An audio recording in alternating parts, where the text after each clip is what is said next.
माछ पत्र पोड़ा तो आपण मैंने ढेर खाई कि थे मो स्टाइल माछ पत्र पोड़ा बनई देखु थे खाइले बारंबार खायापी इच्छा होता है। वीडियो को जमा भी स्किप न करी शेष पर्यंत निहाती देखते आशा करुच्ची वीडियो आपण बहुत पसंद आसो। नमस्कार मु प्रज्ञा आपण मानक स्वागत करुच्ची प्रज्ञा होम किचन रे।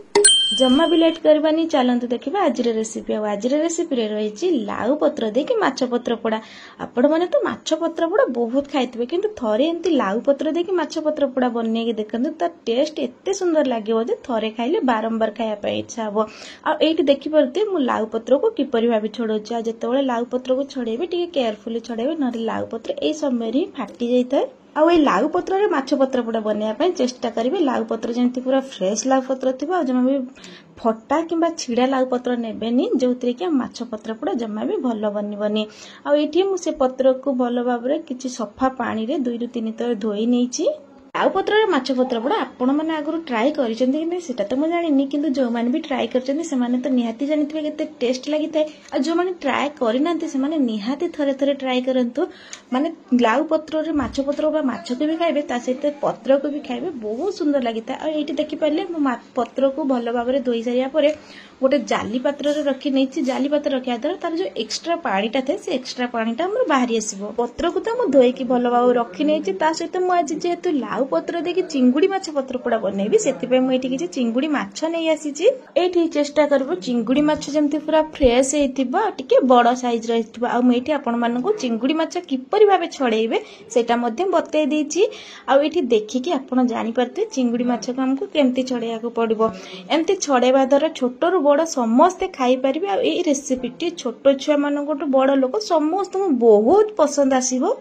एठी आपण माने देखिकी तो जानि परथिबे मु चिंगुड़ी माछ को किपरि भाबे छड़ै नेछि। एई परि भाबे मु सब किछि माछ को पूरा छड़ै नेछि। आ से माछ को छड़ै नेछि रे परे पानी रे मु ताको भलो भाबरे 3 ରୁ 4 थर धोई नेछि। जेतु चिंगुड़ी माछ रे टिके बाली थाए सेति टिके परिष्कार करके धोई नेछि। आ से चिंगुड़ी माछ पत्र पोड़ा बनाय पे मु एठोरे मसला मध्ये प्रस्तुत करिछि। एठी मु 2 चमच धळा सोरिष ता सहित 1 चमच जीरा देछि 1.5 चमच एठी मु पोस्त देछि। आ कळा सोरिष 1 चमच देछि। जेहेतु चिंगुड़ी माछ पत्र पोड़ारे हमर टिके अधिक मसला दरकार हेते। तापरे मु एठी किछि रसुन सह कड़ा अनुसार लंका देछि। जेहेतु आपण माने जत्तिकी लंका खाया पई पसंद करंती सेही अनुसार कड़ा मध्ये देई परिबे। आ एठी से मसला को भलो भाबरे बाटी नै सारिया परे किछि गुंड मसला ऐड करिछि जेमति सेथिरे रहिछि हळदी गुंड लंका गुंड आ किछि रखिछि गरम मसला ता सहित किछि लुण देकी आ अल्प एठी कंचा सोरिष तेल देछि। सोरिष तेल निहाती देबे जा पड़ले कि खाया पई बहुत टेस्ट लागि थाए। एठी मु सब माछ को देकी भल भाव एठी मैरिनेट करि नै छै। आ एठी आपण माने देखि परते मसला भी हमर पूरा सफिशिएंट अछि। तास एठी देख पानी मध्ये हमर से लाउ पत्र रु झड़ी जाइछि। एठी मु 2 ରୁ 3ଟି माछ देइछि। से माछ को देखि हम केमति सको माने मोड़ी नउछि सेटा भी आपण माने देखि पारुथिबे। आ लाउ पत्र रे माछ पत्र पोड़ा करबा तो बहुत सहज हेथाय। आपण माने देखि जानि पारुथिबे। लाउ पत्र को चेष्टा करबे गोटे सूता देकी बांधिया पे एमति बांधि देबा द्वारा हम लाउ पत्रटी जमा भी फिटिबनी जहा फल रे कि माछ मध्ये बाहर को बाहर पारबनी। आ खाइबा पे बहुत बढ़िया लागि थाय। माछ मध्ये पूरा भलो भाबे भाजी हे जाय थाय। आ एठी आपण माने देखि जानि परले मु ताको केमति बांधि छ। एही परि भाबे मु से सब पत्र गुडा को एकाठी करी नेछि। आ भलो भाबरे बांधि कि ताको रेडी करी नेछि। एबे चलंतु जीवा ताको भाजी नबर पाड़ी।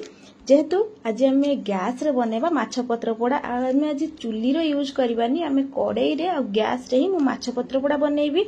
सेति पय प्रथमे किछि सोरिष तेल देइतली। आ तेल हमर जतो पूरा भलो भाबरे गरम हे जबो सेही अवस्था रे कि मु एठी से सब पत्र को दे देछि। आ तापरे पत्र को दबा परे मु एठी किछि समय पय से पत्र को कवर घोड़े कि 10 ରୁ 15 मिनिट पर्यंत एठी मु छाड़ी नेछि। आपण माने जेतेबेले भी माछ पत्र पोड़ा बनाउचंती चेष्टा करबे गैस रे फ्लेम लो ही रखिबे। लो रखिकी 10 ରୁ 15 मिनिट एमते कवर घोड़े की टिके से माछ को भाजी नेबे। जमा भी हाई फ्लेम करिवेनी। हाई फ्लेम करबा द्वारा पत्र हमर पूरा पोड़ी जिवो। माछ हमर जमा भी भलो भाबरे सिझी परिबोनी। सेति पे लो फ्लेम रे ही एक प्रोसेस टी को करिया को पड़िबो। आ देखि परते मु से सब पत्र को नोटेबा परे पुनी आउथरे 10 मिनिट पे कवर घोड़े की मु रखी नैछि। माने टोटली हमको ए प्रोसेस करिया पे 20 ରୁ 25 मिनिट भितरे हमर रेडी हे जिवो माछ पत्र पोड़ा। आ ए रेसिपी रो बास्नाटी एते सुंदर देइते जे आपन को पडिसा घर मध्ये पचारिबे आज निश्चय रेसिपी रे किछि नुवा आइटम बनिछि। एहीपरि भावे कभर घोड़े किछि समय भाजी नवा परे हमर माछ पत्र पोड़ा पूरा बनिकी रेडी हो जाइछि। एबे गरमा गरम पखाल भात किंबा गरम भात सबु थिरे ट्राई करि परिबे। आ थरे थरे एहीपरि भावे चिंगुड़ी माछरे माछ पत्र पोड़ा बनेई देखंतु। आपण माने थरे बनेइले आपण मानकु बारंबार बनेया पई इच्छा हो। आ एठी किछि भी पकेइबार सेंती नाही। माछ को खाइबे ता सहित पत्र को मध्य खाइ परिबे। पत्रर टेस्ट बहुत बढ़िया देई थाए। आ जदि मो भिडियोटी आपण मानकु भल लगी थाए ताले लाइक कमेंट शेयर और सब्सक्राइब निहाती करंतु। आखरे थिबा बेल आइकन को प्रेस करंतु जहा पड़ले कि मु जहा भी नुआ नुआ वीडियो अपलोड करिबी आपण मानन पाको प्रथमे नोटिफिकेशन जिवो। इंस्टाग्राम रे किबा फेसबुक रे देखथिले फॉलो तो निश्चय करंतु। ता सहित जदि मो चैनल रे आपण माने नुआ आसिचंती सब्सक्राइब निहाती करंतु। एही परि भाबे लाउ पत्र रे माछ पत्र पुडा थरे थरे आपण माने घरे बनै कि ट्राई करंतु। किपरि लागिला कमेंट बॉक्स रे मतामत जणाया को भूलिबेनी। रहिली देखा हबा आ गोटे नुआ वीडियो रे।